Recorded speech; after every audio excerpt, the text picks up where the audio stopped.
Hello, hello. We are back again with another episode of the You Trippin podcast. I am your host. Just call me Twin. What episode is this? Episode number 6. Episode number 6 of the You Trippin podcast. Yeah, let's go ahead and get it going, man. I'm a little different in my attire today. I just got off from work and everything, and I was like, maybe they'll take me more serious if I keep this on. Especially with what we talking about, man. I wanted to talk about, I guess, get into a little bit of financial literacy. I'm not about to give y'all like a deep dive or give you a bunch of unknowns or nothing like that. But I feel like it's an important topic, man. Especially nowadays, there's so much money to be made in a lot of different ways. Like we got so many different ways we can make money. So many different ways that we could get side income, main income, a bunch of different revenue streams. What they say, what you for you to be a millionaire, you're supposed to have seven revenue streams. I don't know how many y'all have, but I do not have 7, not yet. I'm trying to work on getting there. So yeah, man, I just wanted to talk about financial literacy a little bit, and really the first step of that to me is maintaining the money that you have better. Like even if you only have one revenue stream, be smart with that one revenue stream that you have. You can't just be out here buying whatever. Yeah, that's really what it comes down to. You can't just be out here buying whatever, paying for whatever, eating whatever, whenever you feel like it, unless you in the league or something, or you making $500,000 a year and you just, I don't know, you got it like that. If you got it like that, hey, more power to you. I don't. And most people I know don't have it like that. A few of them do, but I don't. So, this is for us, I guess. It's really what it comes down to, man, is just being smart with the money that you have and the money that you're bringing in. I was reading earlier and it was saying that I looked it up for the whole United States. I'm sure everybody that's listening, shout out to all my listeners, that everybody's kind of around the world. Nobody's in one particular state. I'm in Florida. I got people in Ohio, got people in Tennessee, got people in Georgia, California, New York, Texas. Really everywhere. So this don't just apply to one particular state, but obviously it varies state to state and everything. But the median income, I think it said for the United States in 2019, this year, the median income was $45,000 and like some change or whatever, $45,000 and 100 something probably. And that's the median. Obviously, I don't know your salary, but you do. So you know where you fall into that at, and you could be at that, above that, below that, whatever it is. The thing is, again, being smart with the money you're bringing in. I see so often that people be out here making, we'll just say the 45K. They'll be out here making them $45,000 a year and everything, but yet we got the newest J's on. We always taking vacations. What else? We always got the latest shoes, the latest clothes, always eating out. Y'all know how it go, man. People love to splurge on stuff, and really it comes down to, for me, what I think the main source of that is trying to impress other people. We get caught up in the social media world of trying to live out a lifestyle that we don't really have. But we'll talk about social media on another episode. I ain't gonna get into that. That's another subject for another day.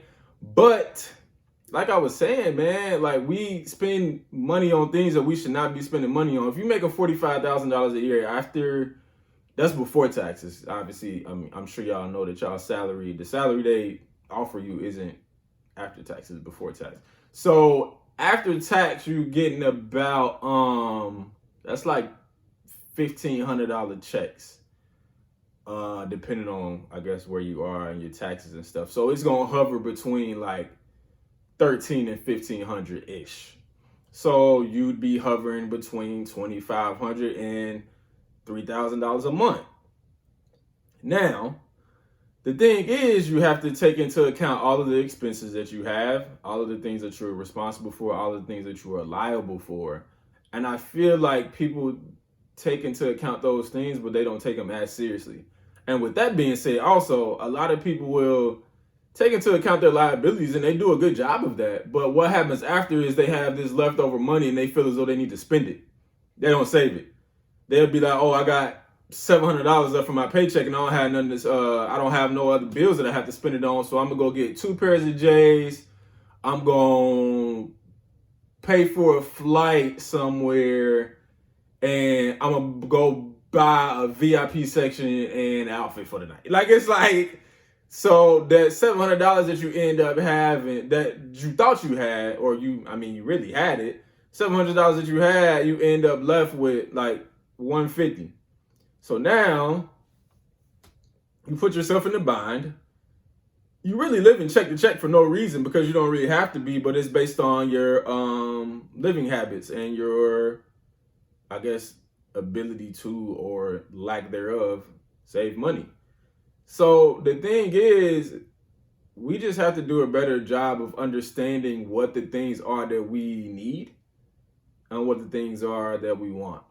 You know what it is you want, you know what it is you need. We smart enough to know that. That's really not even being smart. That's just what it comes down to at the end of the day. You know what you should be spending your money on and what you shouldn't. You know you got to pay rent. You know you got to put gas in your car. You know you got to get groceries. Aside from that, I guess in a sense the same thing. You know you got to eat. What else is there? Eat, groceries, gas, rent. Some of y'all have kids, so kids, that's definitely a living expense. Among other things, y'all get it. Y'all understand what I'm saying. But what I wanted to harp on a little bit too is people eating habits, man. Like, I don't think people really understand how much money they spend on food and how much money they could be saving on food.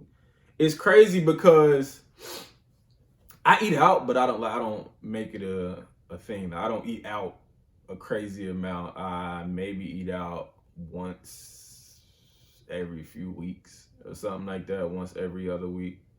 I'm a pizza head. I love pizza. So, if you consider that eating out, still, like, I stopped eating pizza as much as I used to. But I say that to say, like, yeah, man, we eat out so much, and I think that's part one is because we lazy, and two is just, I guess that's lazy too, but you just like the food more than, cooking at home. I guess some people can't cook, whatever it is. But it's crazy because I think about it, I'm like, I work, a day job and everything. I have living expenses just like everybody else do. I work Monday through Friday. But I see so often a lot of people I work with, they buy lunch at work, but then, some of them get breakfast at work, whatever it is. And like nowadays, how much would y'all say you spend on lunch every day? Probably like, I guess like $8 to $12 or something like that. So we'll just split the difference and say 10. So if you work a day job, you work Monday through Friday, and you spend $10 a day on lunch, that's $50 a week. $50 a week, we'll just say 4 weeks in a month. That's $200 a month. Right? Yeah, that's $200 a month. Wow. Yeah, that's $200 a month. So it's like, if you think about that, it's like, okay, $200 a month. So this is what I do. I meal prep.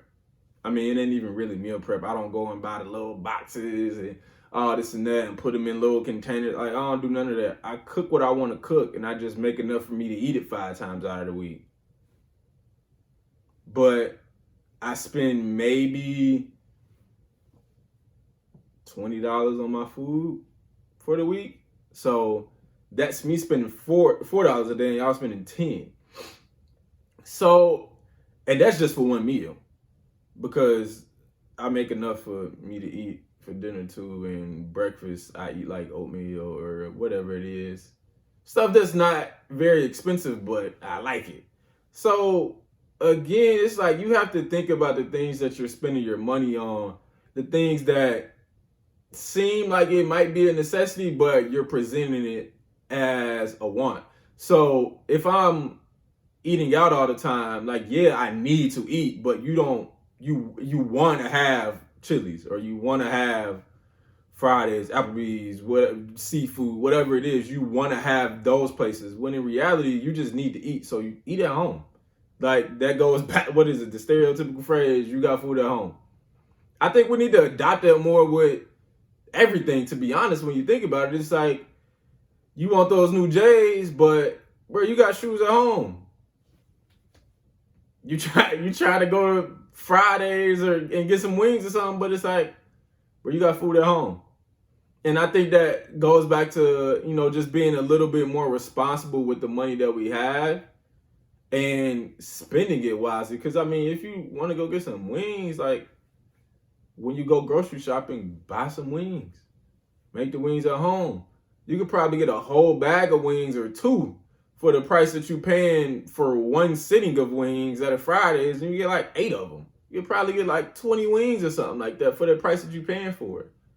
But I don't think people, they either don't see it or they just don't care about the value in it, because it ends up being a convenience thing. And that's why I say a lot of people are just lazy, man. That's what it comes down to. You'll never really realize how much money you're spending because of how lazy you are, until you be like, dang, like, where can I cut back at? Until you end up getting in a bind. Until you end up like, dang, I'm living check to check. I need to figure out what it is that I can do on my end. Where can I cut expenses at? And then you start looking at it, you like, I can't cut expenses nowhere. But then you look at what you're eating, and you're like, wow, well, I did go to Fridays twice this week. I went to McDonald's like 4 or 5 times. I did Burger King. I mean, to be honest, people probably eat out. I know a lot of people that eat out way more than I do. One of my friends, she told me that her mama sent her, I think she said like $300 a week for her to eat. That's crazy. You sending somebody $300 a week to eat. That's $1,200 a month. But she didn't cook though. She ate out all the time. Like, she ate out for breakfast, lunch, and dinner. When she got hungry, she left the house and went to go eat somewhere. That's crazy to me. I hardly ever leave the house to go get food. But it's like, it's people out here doing the exact opposite. They might know how to cook. They might know how to do all that, but they like, I'm gonna let somebody else handle it for me. And that's crazy to me, because I'm selfish with my money. I'm not cheap. Like, by any means, I'm not cheap. I take trips, I travel, I buy what I want to buy when I want to buy it, but that's because I have the means to do that. But I guess you could say I'm frugal in a sense. I don't just spend unnecessary money, but if I want something, I'll be like, I can afford to get it. But I don't get everything that I want. If I want something, if I want those new J's, or if I feel like taking a cruise or something like that, I'm like, okay, well, how much is this gonna cost me? Can I afford to do it right now? What is it gonna look like on my card? One of my rules of thumb is like, okay, so I have a few different credit cards and everything, right? So if you have a credit card, you don't need to be putting things that you want on your credit card. Don't go out here and put a $700 flight or a $700 cruise on your credit card when you know good and well that ain't something you need. If you want something, you should be paying for that solely with the money that you have. Because credit cards, one, are a liability. So if you keep on racking up these credit card amounts, these credit card limits, your score gonna drop. Y'all know that. Then you might not be able to get that house or get that car or whatever it is that you want. But the thing is you should not be utilizing your credit card to get things that you want. The only way you should do that, which is a tip, if y'all don't know, I'm sure some of y'all have cashback rewards cards and everything. So if you have the money to get what it is you quote unquote want, put it on your credit card and then pay for it right away, because you'll still get those points on your credit card and you'll get that cash back or whatever it is. And then just utilize the money that you actually do have and pay for it like you were supposed to anyway. You shouldn't be putting things that you want on your credit card. That's just not how that works. I have credit cards solely for me to use it for gas, me to use it for groceries, and me to use it as like an emergency fund. I don't just go and max out my cards because some new clothes coming out and I'm like, I gotta have it. That's not smart. Because if you do that every time, you're going to end up maxing your credit card out right away. You're not going to have no money. And then you're going to owe these credit card companies, you're going to be in the hole every month. Going to start making late payments. Then next thing you know, going to be them defaulted. They're going to be trying to seize some assets from you, all kinds of stuff. You don't want that problem. So it's just a matter of really just being smarter with your money.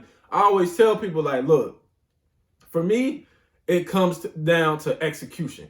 Everybody has a plan out here. Like I was saying earlier, some of us have meal plans that we abide by. I don't really have a meal plan. Again, I just cook whatever I want to cook. Some people have their meal plans where they eat chicken, broccoli, and rice. That's what they eat. I don't have that. It's not necessarily a plan. I just cook the same thing for myself to eat.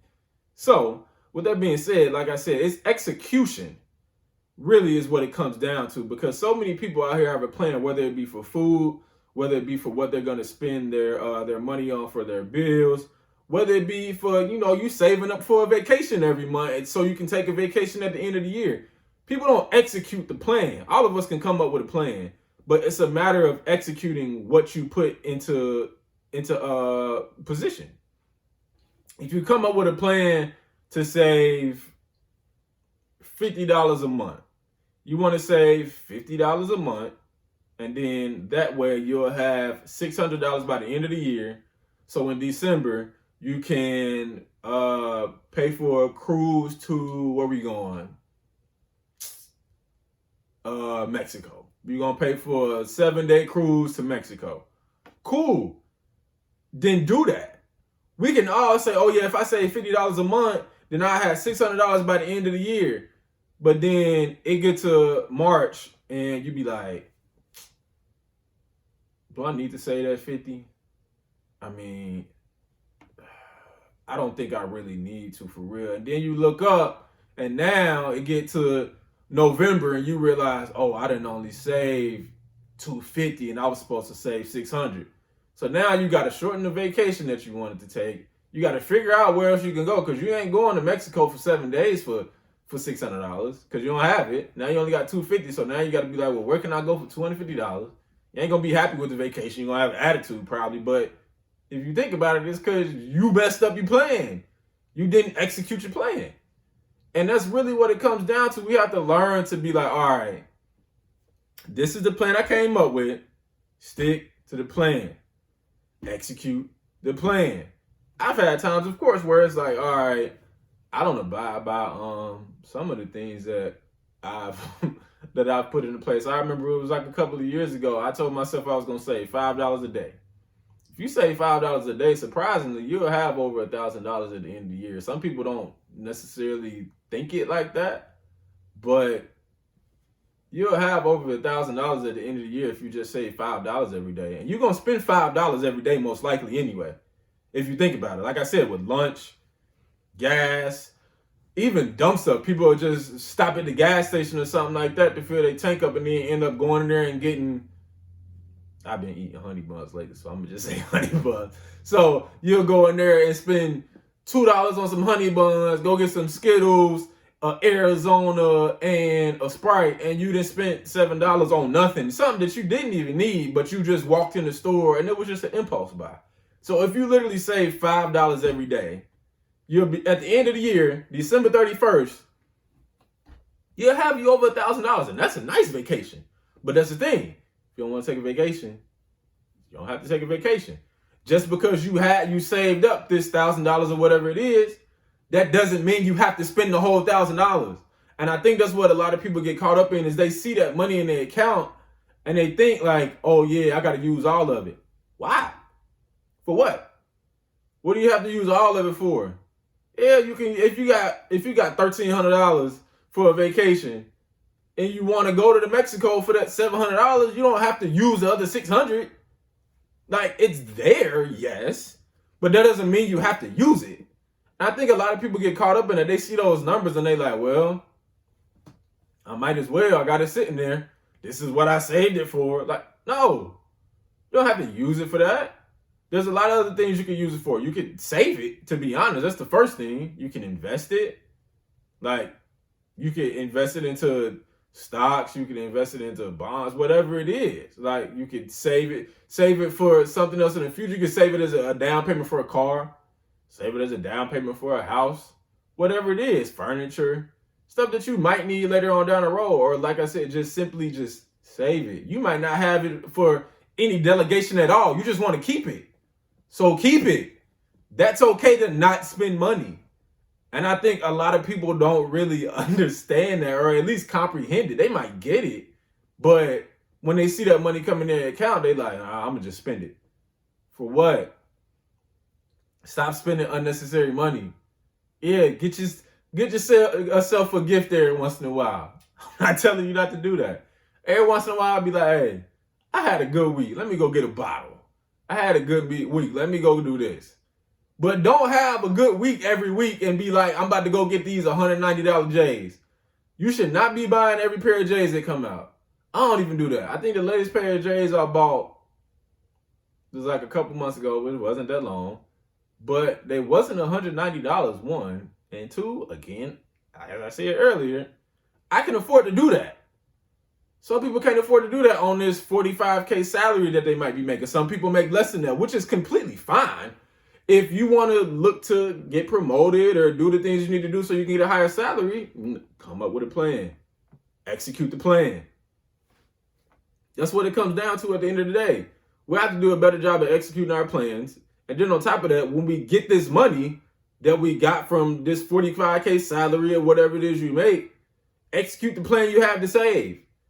Execute the plan you have to turn that money into another asset, into an investment, or whatever it may be. Just stop buying stuff for the sake of it. Because you got food at home. Whether that's shoes, whether that's actual food, whether that's new clothes, whether that's just anything that you feel like that's necessary for you to splurge on. I got a bunch of coworkers that they just randomly go on Amazon and just buy stuff. Stop doing that. Like, again, some of them may have the ability to. Some of them people probably make six figures, which, hey, if you're making six figures and you have the ability to do that, again, more power to you. I'm not talking to you. I'm talking to the 45K and under people. Even the people that might make 50 or a little bit over that 45K. Stop spending unnecessary money. Because I'm in my 20s, right? We gonna look up. We're not gonna be old, but we gonna be 35. And you're gonna be like, how much money do I have saved? And you're gonna look at your account and you're gonna be like, that's not enough for me to get anywhere right now. And then what? I'm not trying to work till I'm 70 years old. That's just not something that I personally want to do. If that's what y'all want to do, again, more power to you. That is not me. It is not going to be me. I promise you it's not. I'm not working till I'm 60, 70. Probably won't be working till I'm 55-ish. I don't plan on doing it. It's not something I see myself doing. But I have a plan. And I'm executing my plan. That's what we have to follow, guys. Follow your plan. Come up with one. Execute it. Stick to it. And get people in your corner that's going to make you stick to your plan.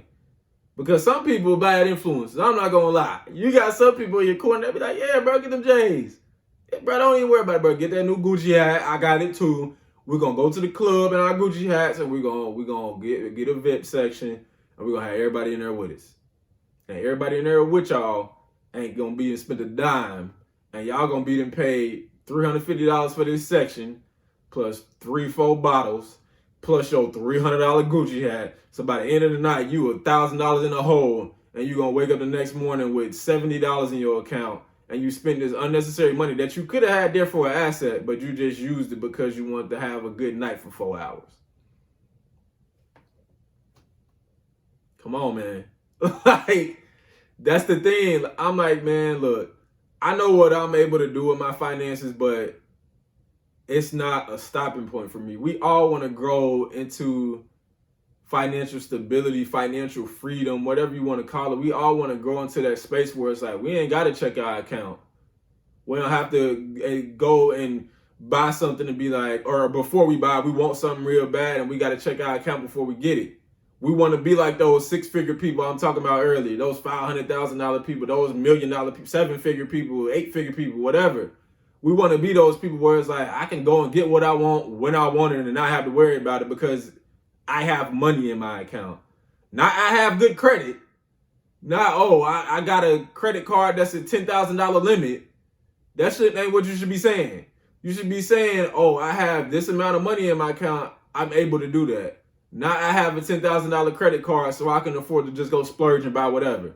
That's not your money. That's Chase money.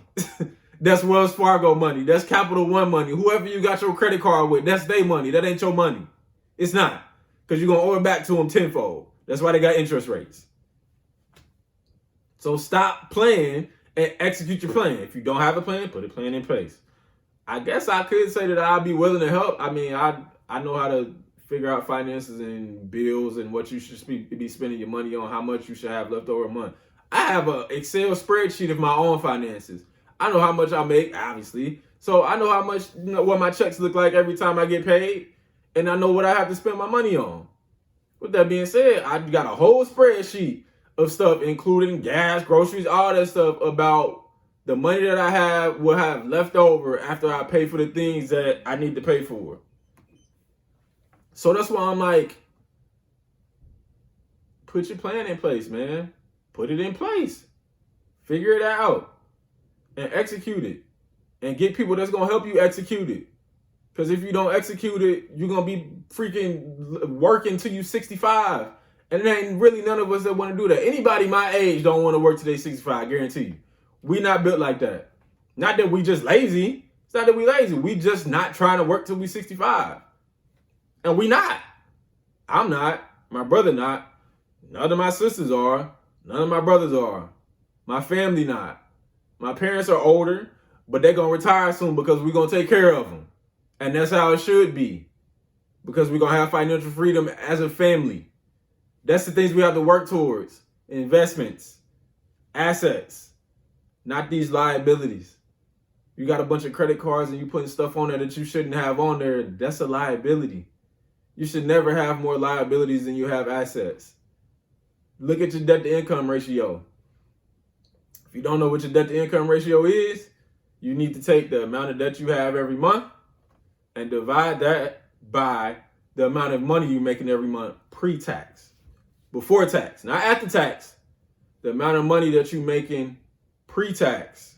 So take whatever your debt is per month, however much you got to spend on rent, groceries, food, electric bill, cable bill, all of that stuff. Take all of that, add it up, got your total, and then divide that by the amount of money you're making per month pre-tax. And then that's how you get your debt to income ratio. Your debt to income ratio, I think it's supposed to be 30% or below, or 35% or below, or something like that. If your debt to income ratio is higher than that, you need to try to fix some things. Obviously, everybody might not necessarily have the means. Some people just live check to check. It's not comfortable for them, but they're doing what they got to do so they can do what they want to do. That's what it comes down to. But at the end of the day, you need to try to get your debt to income ratio below 35%. And then you'll be on your way to financial freedom. Once you stop buying stuff you ain't supposed to buy, you'll have that flexibility. You'll have that cushion to where you'll be able to be like, I don't need to spend this money. But if I get in a bind and I need something, I know I have assets there. Because it's not comfortable to get in a bind and all you got is liabilities. All you got is a credit card that's over the limit. You gotta ask for a higher limit. Because now they're gonna check your credit again and then your credit gonna drop again. You don't want to do stuff like that. Be smart about it. Develop your plan. Execute your plan. That is the end of episode 6. The You Trippin' Podcast. I am your host, just call me Twin. And remember, you got food at home. For real.